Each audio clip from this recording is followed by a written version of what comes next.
बिस्मिल्लाहिर्रहमानिर्रहीम। अज़ीज़ तलबा अस्सलामु अलैकुम। मैं प्रोफेसर मुशर्रफ महमूद आपसे मुखातिब हूँ CMM लेक्चर से। हम आज साले दोम का सबक नंबर 5 अकबरी की हमाकतें देख रहे हैं। इसका पहला हिस्सा आप मुलाहिज़ा कर चुके हैं। उसमें हमने मुसन्नफ़ का तारुफ़ और सबक का मुख्तसर तारुफ़ देखा। उसके बाद हमने सबक शुरू किया जो सफ़ा नंबर 26 से सफ़ा नंबर 32 तक महदूद है। हमने हर सफ़े को अलग अलग बयान किया। आप लाइनें देख रहे होंगे सब, ताकि आपको समझने में आसानी रहे। ये हम बात कर चुके कि पहला सफ़ा हमने कर लिया था।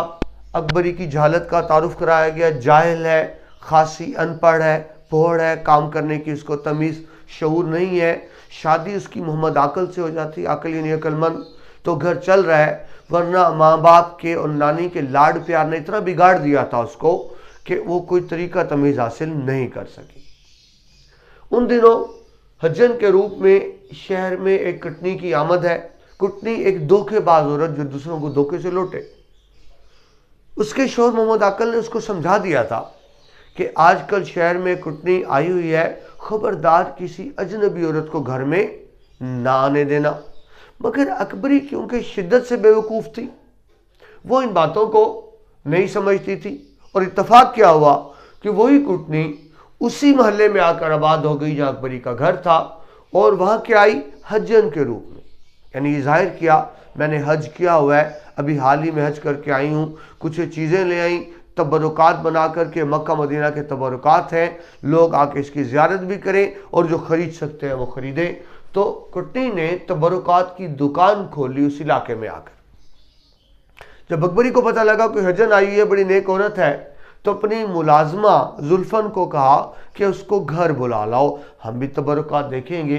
लिहाजा अकबरी का कुटनी को अपने घर मदऊ कर लेती है और कुटनी उसके पास घर आती है। यहाँ तक हम देख चुके थे। आगे शुरू कीजिए बात अगले सफ़े पर 27 पर अकबरी का घर के हालात जुज़्व व कुल बयान कर देना। मौलाना नज़ीर अहमद ख़वातीन की इस्लाह के लिए ये नावल लिखा। ख़वातीन में एक बुरी आदत आमतौर पर देखी जाती है, वो अपनी हर बात दूसरों से शेयर कर लेती हैं। अगर बस में 2 ख़वातीन सफ़र कर रही होंगी तो 1 घंटे के अंदर एक खातून के तमाम हालात ज़िंदगी दूसरी को मालूम होंगे और उसके तमाम हालात ज़िंदगी उसको मालूम होंगे। कुछ ऐसा ही है, अकबरी अपने घर के तमाम हालात उस कुटनी से बयान कर देती है जो हजन के रूप में आई हुई है। और क्या बताती है कि मेरे खामद मुझसे खुश नहीं रहते, नाराज़ रहा करते। उसकी वजह आप देख चुके। अकबरी क्योंकि अनपढ़ है, तालीम याफ्ता नहीं है, जाहिल औरत है, घर में उसको खाने पकाने की तमीज़ नहीं, बनने संवरने का सलीका नहीं है, घर में सफाई नहीं होती, तो ज़ाहिर है खामद से नाखुश रहता था। फिर उसको ये भी बता देती है कि मैं औलाद की नेमत से महरूम हूँ, और बड़े दुख से कहती है, हालांकि शादी को सिर्फ 1 साल हुआ है और ये ज़ाहिर यूँ करती है बहुत अरसा हो गया। तो ये मामलात कि मेरी औलाद नहीं, मेरा खामद मुझसे नाखुश रहता है, ये सारी बातें उस अजनबी औरत को बताती है जो पहली दफ़ा उसके घर आई है। अकबरी का घर के हालात जुज़्व कुल उससे बयान कर देना। अब कुटनी भी क्योंकि धोखेबाज औरत है, वो एक अपनी झूठी कहानी सुना देती है कि एक फ़र्ज़ी कहानी कि मैं हज करने गई थी और हज करके आई हूँ और वहाँ चीज़ें देखी, मामलात देखे, और वहाँ के तबरुकात कुछ हदियतन ख़रीद के लाई हूँ, जो चाहे ज़ियारत करे, जो चाहे ख़रीदे, एक एतबार जमाने के लिए। वो भी अपनी झूठी कहानी सुनाती है अकबरी को। साथ ही अकबरी को एक सस्ते हज़ारबंद का लालच देती है। हज़ारबंद शलवार में डालने के लिए, जिसको नाला कहते हैं सादा लफ्ज़ों में। अब बात समझिए, ये 1857 की जंग आज़ादी के तकरीबन फ़ौरन बाद का ही है नावल। उन दिनों मुसलमानों पर बड़ा आताब था। बड़े बड़े ख़ानदानी रईस गरीब हो चुके थे, रोज़गार नहीं थे, तो वो क्या करते थे, मुलाजमों के हाथों घर की चीज़ें बेच कर खुफिया यूँ गुजारा किया करते थे। तो इसी तरह वो कहती है जी कि एक अमीर खातून का हज़ारबंद है, मैं बेचने के लिए लाई हूँ, कम अज़ कम 2 रुपए का। उस वक्त 2 रुपए की बड़ी हैसियत थी, लेकिन ये 4 आने यानी 25 पैसे का है, आप ले लो। अकबरी तो बहुत खुश होती है कि उसको 2 रुपए की चीज़ सिर्फ 25 पैसे में मिल रही है। इससे क्या होता है کہ وہ اور قریب ہو جاتی ہے اس گھٹنی کی، اور گھٹنی یہی چاہتی ہے اعتماد جمانا۔ یاد رکھیں دھوکہ کب دیا جاتا ہے؟ جب کسی پر اعتماد جمایا جاتا ہے۔ ساتھ ہی وہ اس کو دو لوگوں کی ایک جھوٹی کہانی سنا دیتی ہے۔ اب آگے تفصیل آئے گی، کس لیے؟ تاکہ اکبری سے مزید قربت پیدا کی جائے، تعلقات پیدا کی جائے۔ وہ بتاتی ہے یہ دو لونگیں اگر تم استعمال کرو گی تو تمہارا خامد بھی تم سے خوش رہے گا اور تمہیں اولاد کی نعمت بھی مل جائے گی۔ ایک ضعیف الاعتقادی کی بات ہے، ہم اس کو تفصیل سے آگے دیکھیں گے۔ اس کے بعد صفحہ نمبر 28 پہ اگلے صفحے بات شروع ہوتی ہے، بیگم بلقیس جانی کی ایک فرضی کہانی سنا دی جاتی ہے۔ دیکھیے جھوٹ تو جھوٹ ہی ہوتا ہے، پکڑے جانے کا ڈر ہوتا ہے، تو اکبری ایک فرضی کہانی سنا رہی ہے کہ کوئی پوچھ لے کہ تم بھائی غریب ہو رہا تو تم حج پہ کیسے چلی گئی؟ حج کے لیے تو بڑی دولت درکار ہوتی ہے۔ تو ایک جھوٹی کہانی سنا رہی ہے کہ بیگم بلقیس جانی کی بنا کر، کہ ایک بیگم بلقیس جانی تھی، ہمارے علاقے میں بہت امیر تھی، بہت معزز تھی، بہت حسین و جمیل تھی، بڑی انکساری تھی، لیکن اولاد نہیں تھی۔ اس لیے ان کا شوہر ان سے اکثر یعنی نواب صاحب ناراض رہتے تھے۔ اب بات سمجھیے، یہ کہانی اکبری کو کیوں سنائی جا رہی ہے؟ کیونکہ اکبری کی بھی اولاد نہیں ہے، اس لیے اکبری کو سنائی جا رہی ہے۔ وہ بہت حسین و جمیل تھی، ان کو پتہ چلا کہ ان کے علاقے میں کوئی ایک پیر آیا ہوا ہے، وہ اس سے ملنے آدھی رات کو پیادہ پا ننگے پاؤں گئی اور جا کر ہاتھ باندھ کر کھڑی ہو گئی اس کے سامنے۔ اب ذرا بات سمجھیے، یہ تو اسلام نہیں ہے۔ اسلام میں تو اجازت نہیں ہے کہ ایک خاتون، ایک اجنبی شخص، پیر صحیح اجنبی شخص ہے، نامحرم سے آدھی رات کو ننگے پاؤں جائے اور ملے اور ہاتھ باندھ کر کھڑی ہو جائے۔ یہ اسلام نہیں ہے، اس کو ہم کہیں گے ضعیف الاعتقادی، میں نے بریکٹ میں لکھا، یعنی ان چیزوں کو اسلام کا درجہ بنا دینا جس کا اسلام سے کوئی تعلق نہیں ہوتا۔ اس کو جہالت کہہ لیں، لوگوں کا بھول پن کہہ لیں، ان پڑھ کہہ لیں۔ تو وہ بیگم بلقیس جانی ان بزرگ کے پاس جا کھڑی ہوئیں اور بزرگ نے ان کو کہا کہ جا مائی، تجھے رات کو بشارت ملے گی، مطلب خواب میں تجھے حکم ملے گا۔ اور بیگم بلقیس جانی نے خواب کیا دیکھا؟ خواب میں ان کو حکم ہوا کہ حج کو جا اور من کی مراد پوری کر، یعنی اللہ تعالیٰ کے گھر سے مانگ۔ تو ہم سب کو پتہ ہے اللہ کے گھر سے مانگتے ہیں۔ بہرحال کیونکہ امیر تھی، صبح ہی حکم ہوا، ان دنوں ہوائی جہاز نہیں تھے، بحری جہاز میں سفر ہوا کرتے تھے، کہ پورا جہاز لے کر گئیں اور 500 یعنی کہ 500 غریب عورتوں کو اپنے ساتھ مفت لے گئیں کہ اس کے لیے دعا کریں۔ اب اکبری بتاتی ہے ان 500 میں سے ایک میں بھی تھی، یعنی وہ اپنے حج پہ جانے کا جواز بتا رہی ہے۔ جب حج پہ جانے کا ایک فرضی قصہ، ہم جا رہے تھے تو راستے میں کوئی ابشہ کا ذکر آتا ہے، ایک سمندر میں ایک پہاڑ تھا، تو جہاز کے ملا ناخدا نے بتایا کہ یہاں بھی بہت بڑے بزرگ رہتے ہیں۔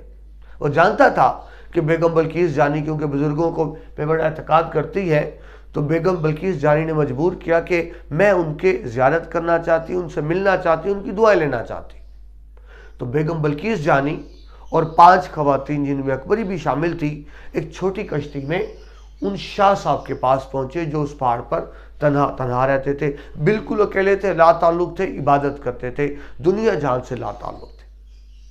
اب دیکھیے، دنیا جہان کو ترک کر دینا، تمام رشتوں کو ترک کر دینا، معاملات کو ترک کر دینا، اکیلا ہو جانا، اس کو کہتے ہیں رہبانیت۔ ذہن میرے، یہ غیر اسلامی تصور ہے۔ اسلام میں رہبانیت کی اجازت نہیں ہے، حقوق العباد کا حکم ہے۔ تو یہ بھی غیر اسلامی تصور ہے کہ ایک شخص اکیلا رہے دنیا جان کو چھوڑ کر، تصور رہبانیت۔ تو وہ شاہ صاحب کے پاس پہنچی جو وہاں اکیلے رہتے تھے، اور شاہ صاحب نے دعا دی اور 12 لوگیں بھی دی جن کا پہلے ذکر آیا، دم کر کے دیا اور کہا کہ یہ 12 لوگیں ہیں، ان کی برکت سے تمہارا ہر کام ہو جائے گا۔ تو وہ انہوں نے جو 12 لونگیں دی تھیں، ان میں سے 2 لونگیں وہ اکبری کو آ کے دیتی ہے، یعنی پورا لمبا چوڑا قصہ بنا دیتی ہے کہ حج پہ گئی، وہاں شاہ صاحب سے یہ لونگیں لے کر آئی۔ ان لوگوں میں بڑی برکت بھی ہے اور اثر بھی ہے۔ ساتھ ہی وہ کہتی ہے ان لوگوں کی مشروط تاثیر، یعنی مشروط شرط لگا دیتی ہے کہ کیونکہ یہ بڑی مقدس لونگیں ہیں، اس کو ایک تم اپنے بالوں کی چٹیاں میں لگا لو، एक खामद की पगड़ी में बांध दो या उसके तकिए में सीधे ना, ताकि उसको शक ना हो। लेकिन क्योंकि पाक लोग हैं तो ये जहन में रहे कि जगह भी बड़ी पाक साफ होनी चाहिए। मतलब अगर तुम अपने बालों में लगाओ तो तुमने गुस्ल किया हो, साफ सुथरे कपड़े पहने हो, तो तब अपने बालों में की चोटी में लगाना।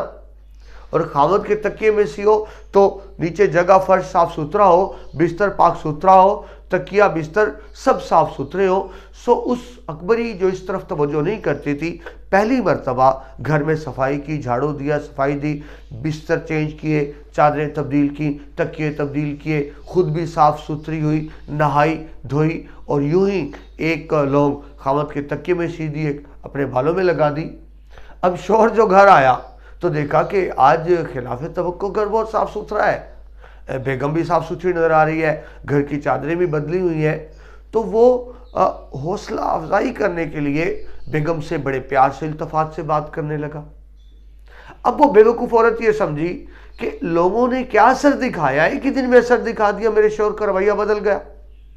वो ये भूल गई कि आज मैंने घर की सफाई की है, खुद साफ सुथरी रही हूं। लेकिन बेवकूफ़ औरत थी, ये बात उसकी अकल में नहीं आई। वो समझी लोगों का असर हो गया कि आज ही लोगों इस्तेमाल की, और इसकी तासीर इतनी ज़्यादा थी कि एक ही दिन में खामद का रवैया बदल गया, यानी बेहतर हो गया सफाई। हालांकि दरअसल ये सफाई और पाकीज़गी के असरात थे जो जाहिर हुए। अगले समय बढ़े जी सफ़ा नंबर 29 पे वो देखती है कि उसके शौहर के रवैये में बड़ी मस्बत तब्दीली आ गई। जब देखती है कि उसका शौहर उससे बहुत इल्तफात से बातें कर रहा है, तो वो क्या करती है, जो चंद चीज़ें खरीदी थी वो शौहर को दिखाती है। पहले तो कभी शौहर सीधे वो बात नहीं करता था, आज मूड अच्छा देखा, उसको वो आज़ारबंद भी दिखाया, और कुछ तबरुकात भी उसने खरीदे थे, कुछ सस्ते खरीदे, और उसने एक फिरोजे की अंगूठी वैसे ही उसको मुफ्त दे दी थी। उनका जिक्र भी आएगा, सुरमा खरीदा, फिरोजे की अंगूठी खरीदी, नादेली खरीदी और आज़ारबंद खरीदा। ये सारी चीज़ें शौहर को दिखाई। जब कीमत बताई तो शौहर हैरान रह गया कि इतनी सस्ती चीज़ें कैसे खरीद ली। अब यह बात पे ज़रा गौर कीजिए। शौहर अक्लमंद था, उसको सोचना चाहिए था कि इतनी सस्ती चीज़ें कोई बिला वजह नहीं देता, ज़रूर कोई धोखा है। उसको चाहिए था बीवी को रोक देता कि खबरदार इस औरत को दोबारा घर में नहीं आने देना, ये धोखेबाज औरत है। मगर शौहर ने ऐसा नहीं किया, वो खुद भी लालच में आ गया, शौहर का लालच में आना। और बल्कि बेगम को कहा कि अच्छा सस्ती चीज़ें हैं तो तुम ज़रूर ख़रीद लिया करो, देख लिया करो।